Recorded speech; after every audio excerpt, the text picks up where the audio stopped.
Bonjour et bienvenue dans cette vidéo de Commercial Équitable. Aujourd'hui, je vais vous donner un des secrets, si ce n'est pas le secret, de la réussite. Alors, avant ça, on va faire un petit peu de contexte, en fait, et plutôt un jeu, en fait, et je voudrais vous demander de me donner l'opposé du mot que je vais vous dire. Donc, réussite. Voilà, je vous laisse réfléchir. Généralement, en fait, dans 99,9% des cas, vous avez dans votre tête pensé à échec. Vous avez dit échec. Et en fait, voilà, je vais vous dire que l'échec n'est pas l'opposé de la réussite, mais fait partie intégrante de la réussite. Pour vous expliquer ça, je vais vous donner un exemple, deux même.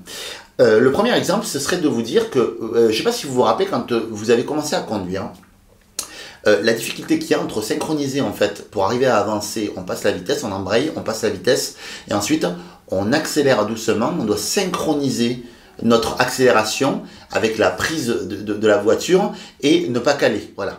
Ben, au début, en gros, 9 fois sur 10, moi, personnellement, je n'y arrivais pas. Donc, en gros, c'était un échec. Et à force d'échouer, je finis par finalement y arriver et augmenter mon taux de réussite. Plutôt que de louper, on va dire, 9 fois sur 10, je loupe 5 fois sur 10. Et puis 3 fois sur 10, et puis jusqu'à ce que je finisse par plus du tout douter, jusqu'à ce que ça devienne même un automatisme, et jusqu'à ce que je réussisse. Ben en fait, c'est ça qu'il faut vous dire, c'est que l'échec, en fait, fait partie intégrante de la réussite. Également, un autre exemple, quand on est petit et qu'on apprend à faire ses lacets, au début, ben, on essaye de faire ses lacets, notre mère nous montre une fois, 2 fois, 3 fois, 10 fois, on essaye, on n'y arrive pas, jusqu'à ce qu'on y arrive. Un jour on y arrive, puis l'autre jour on n'y arrive pas, puis on y arrive 2 fois sur 10, 3 fois sur 10, 4 fois sur 10, jusqu'à ce qu'on y arrive tout le temps. Ben, c'est pareil.